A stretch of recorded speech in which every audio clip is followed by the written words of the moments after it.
sedulur Geromang. Jumpa lagi dengan Cindy. Kali ini Cindy coba mengingatkan, kalau di ulasan Cindy itu penuh dengan spoiler. Banyak adegan yang disajikan hanya untuk memenuhi kebutuhan cerita. Dan jika sedulur mengharapkan ulasan full story-nya, saya sarankan untuk menonton filmnya secara langsung. Di awal scene, tampak seorang pria sedang mengendarai sebuah sedan Renault. Pria ini bernama Lino. Di samping kemudi ada adiknya. Kisah ini bermula saat Lino ditangkap karena membobol sebuah toko perhiasan dan menghancurkan 4 dinding beton. Kegilaan ini Lino lakukan hanya dengan sebuah mobil yang sudah dia modifikasi.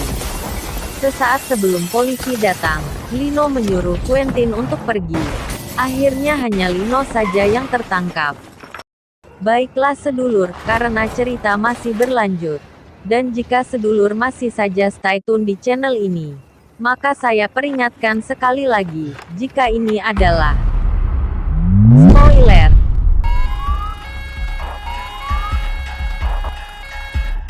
Setelah ditahan, Lino tampak dikunjungi oleh seorang polisi. Dia adalah Karas. Karas adalah pimpinan unit narkoba di sana. Saat menemui Lino, Karas bersama pimpinannya bernama Mos. Karas meminta kepada Mos agar Lino dipekerjakan di kepolisian sebagai mekanik di unitnya. Singkat cerita, Mos pun setuju. Kita lanjut. Scene diperlihatkan adegan kejar-kejaran di jalan raya. Di dalam mobil terlihat Julia yang mengendarai mobil, dan didampingi oleh Karas.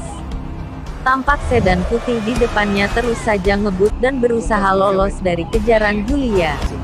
Di dalam mobil terlihat Areski berkomunikasi dengan Karas melalui radio polisi. Di sela pengejaran, salah satu penumpang sedan putih melepaskan tembakan ke arah mobil Julia. Tampak tembakan tersebut berasal dari senapan otomatis. Di tengah-tengah pengejaran, mobil sedan itu tampak mengalami kendala mesin, sampai terlihat lajunya pun melambat. Sementara di arah berlawanan, terlihat mobil polisi lain mendekat dengan kecepatan tinggi dan tabrakan pun tak terhindarkan. Setelah berhenti, tampak keluar Areski dan Marco. Areski, Karas dan Marco memeriksa penumpang sedan tadi. Setelah diperiksa, semua penumpang telah tewas. Sedikit saya jelaskan bahwa mobil polisi yang dikemudikan Areski dan Julia, semuanya sudah dimodifikasi, dan mekaniknya adalah Lino. Kita lanjutkan. Setelah itu Marco memeriksa bagian lain mobil, dan mendapatkan satu tas berisi narkoba.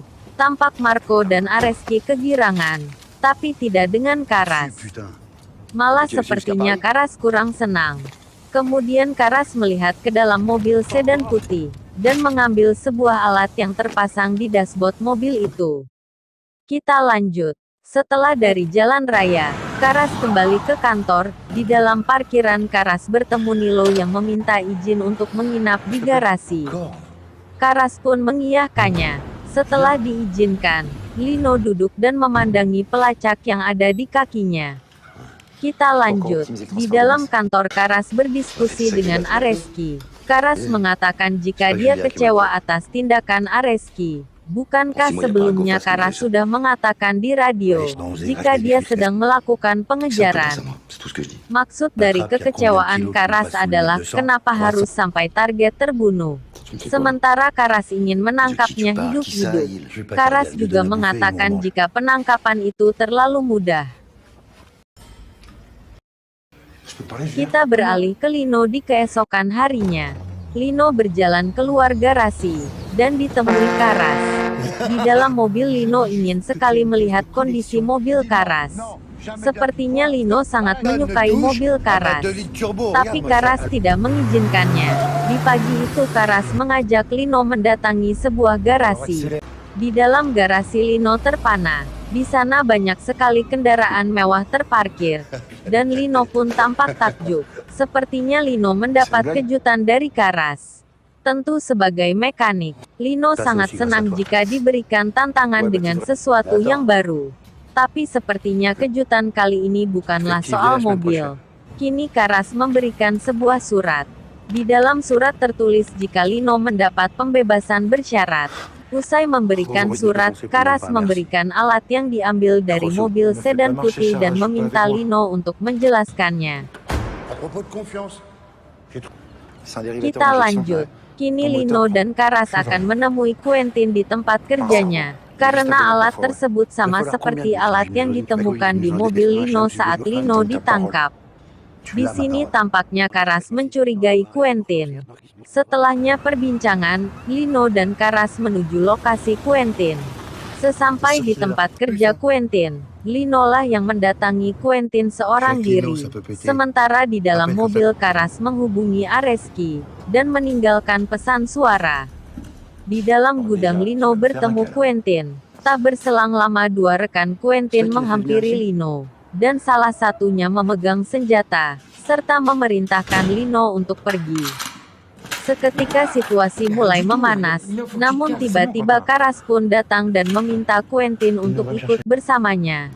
Di saat bersamaan Areski dan Marco muncul, sempat dihalau untuk tidak membawa Quentin oleh Areski, tapi Karas tetap membawa Quentin. Dan situasi ini memperlihatkan jika dua rekan Quentin sudah saling kenal dengan Areski. Rekan Quentin memberi kode kepada Areski janganlah sampai Quentin dibawa oleh Karas. Seketika itu pun Areski menembak Quentin yang sudah berada di mobil Karas, namun tanpa sengaja Lino melihat dan memerintahkan Quentin untuk menunduk. Akhirnya peluru meleset dan mengenai Karas. Karas tewas dengan peluru tembus dan bersarang di dashboard mobil. Melihat kondisi ini Lino bergegas melarikan diri sambil membawa senjata Karas. Areski terkejut kalau pelurunya mengenai Karas. Di dalam pelariannya Lino mendatangi SPBU dan berusaha menelpon seseorang. Tanpa diduga di dalam SPBU terdapat 3 orang polisi. Dan akhirnya Lino pun ditangkap. Kita lanjut, di dalam ruang interogasi Lino bertemu kembali dengan Areski. Di sini Areski menawarkan sebuah alibi, di mana yang membunuh Karas adalah geng dari Narkobai. Hal ini diberikan kepada Lino dengan satu bukti ancaman yaitu rekaman dari Karas, saat menelpon Areski di tempat kerja Quentin. Tapi di sini Lino malah menolak. Kita lanjut. Setelah interogasi itu, Areski ditelepon Moss. Moss mengatakan jika Karas ditemukan dalam keadaan tewas. Areski pun bergegas ke tempat kejadian dan menitipkan Lino kepada polisi lain di sana. Setelah Areski pergi, polisi yang menjaga Lino hanya memantau Lino dari kamera pengawas. Sementara di dalam ruangan, Lino berusaha untuk kabur dengan menggunakan bangku besi. Melihat usaha Lino, polisi penjaga hanya tertawa-tawa saja. Sampai pada akhirnya Lino bisa membuka borgolnya, sehingga polisi penjaga menjadi panik. Nah, di sini saya baru tahu sedulur. Kalau si Lino ini selain bisa mengotak-ngatik mobil, dia juga jago berantem. Di dalam usahanya melarikan diri, Lino pun harus mengalahkan beberapa polisi di sana.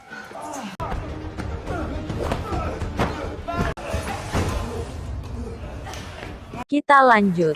Di sisi lain Areski, Marco dan Moss bertemu di lokasi kejadian. Tampak mobil Karas sudah terbakar, sehingga kondisi mayatnya sudah tidak dapat dikenali. Kita lanjut. Peristiwa ini sudah menyebar dan pada saat ini Lino berusaha menemui Julia. Setelah bertemu Julia, Julia malah menyerang Lino dan berusaha menangkap Lino. Lino dan Julia berkelahi, sampai Lino berhasil mengunci Julia di mobil dengan borgol yang dia punya. Setelah Lino mengalahkan Julia, Lino pun bangkit. Setelah itu Lino melihat ke sebuah kendaraan yang berada di sampingnya. Kondisi mobil itu sudah habis terbakar. Lino mengetahui jika mobil itulah yang ditemukan Moss. Namun di sini Lino malah mengatakan pada Julia jika itu bukanlah mobil Karas. Lalu Lino pergi berlalu begitu saja. Kita lanjut. Usai menemui Julia, kini Lino terlihat kembali lagi ke tempat kerja Quentin. Setelah berhasil masuk ke sana, Lino melihat salah satu rekan Quentin memasukkan senjata ke dalam sebuah mobil. Selepas orang itu pergi, Lino menghampiri mobil itu. Tapi Lino malah tertangkap. Setelahnya si Bowo menelpon Marco. Kita lanjut. Di dalam kantor Karas, Moss menyita semua mobil yang digunakan dalam operasi Karas. Melihat kejadian itu, Areski menemui Moss dan bertanya kenapa ini dilakukan. Tapi Moss mengatakan untuk tidak ikut campur. Di sela pembicaraan, Areski memberitahukan jika Julia dan Lino sebelumnya pernah memiliki hubungan. Kemudian Areski pergi setelah dipanggil oleh Marco. Kita lanjut. Di dalam gudang, Lino sudah diikat dan akan dimasukkan ke dalam bagasi salah satu mobil rongsok di sana. Quentin yang dipercayakan membawa mobil disuruh segera pergi. Tapi bukannya bergerak maju, Quentin malah memundurkan mobilnya sampai menabrak si Junet hingga terpental. Kesempatan ini digunakan Lino dan Quentin buat kabur. Kita lanjut.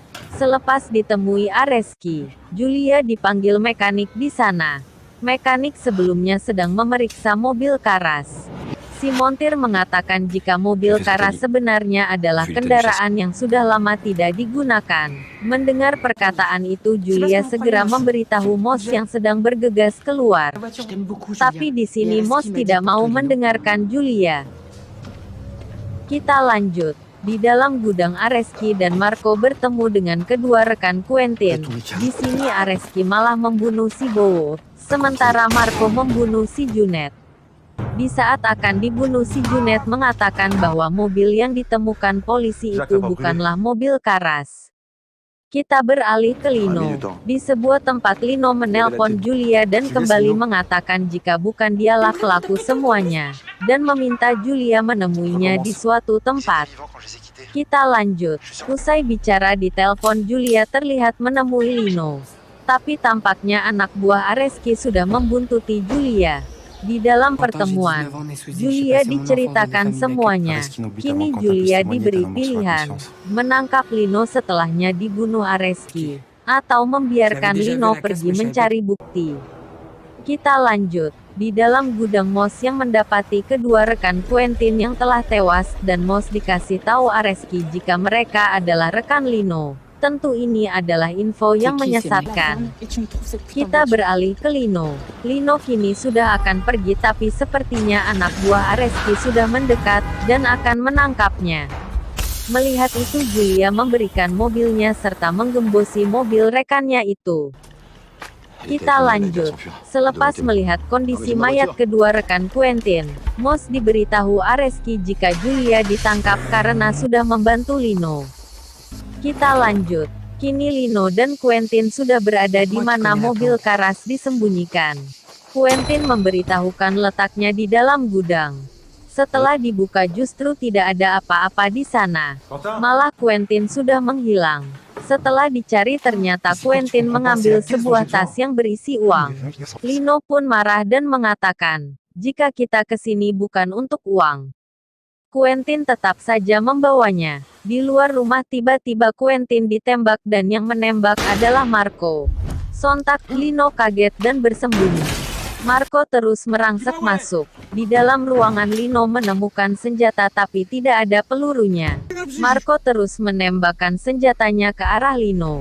Di saat Marco sedang mengisi senjata, Lino memberanikan diri menyerangnya.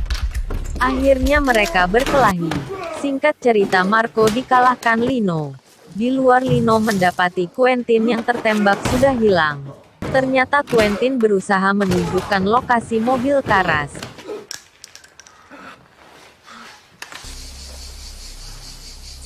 Kita lanjut. Pasca Quentin meninggal, kini Lino menelpon Julia. Tapi yang mengangkat adalah Areski. Areski menggertak Lino untuk menyerahkan diri. Tapi Lino mengatakan jika Areski akan segera ditahan sebab sekarang Lino sudah mendapatkan bukti. Seperti tidak percaya, Areski sangat kaget saat Lino mengatakan jika sekarang mobil Karas sudah di tangannya. Kita lanjut. Usai menelpon, Lino memasukkan mobil Karas ke dalam gudang.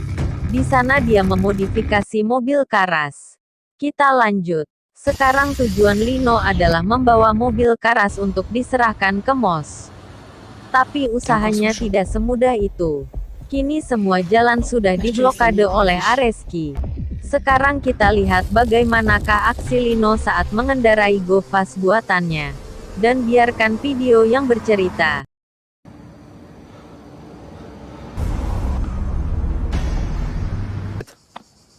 Il a été repéré à une station-service. Vas-y, à toi.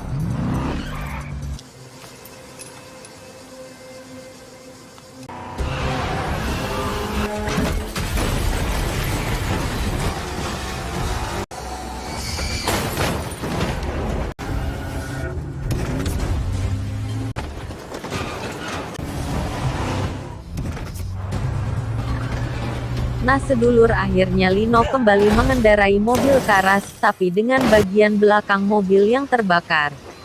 Lino mengarahkan kendaraannya ke markas Areski. Lino menerobos masuk. Di dalam garasi ada Moss. Melihat mobil yang masuk adalah mobil Karas, Moss dan seorang montir segera memadamkan api di mobil itu. Kini Moss sudah mengetahui, jika yang diketahuinya selama ini adalah salah. Semua informasi yang diberikan Areski ternyata tidaklah benar. Dan akhirnya film pun tamat. Ya, sebagai bagian dari penikmat film itu, saya juga merasa, jika kita sebenarnya dapat mengambil semua bagian cerita ini, namun tentu sisi yang baiknya saja. Sifat seperti Areski dan Marco tentu tidak benar untuk ditiru. Tapi ya, sudahlah. Dan buat sedulur yang setia terhadap channel ini, saya ucapkan beribu-ribu terima kasih. My heart won't let it rest, but you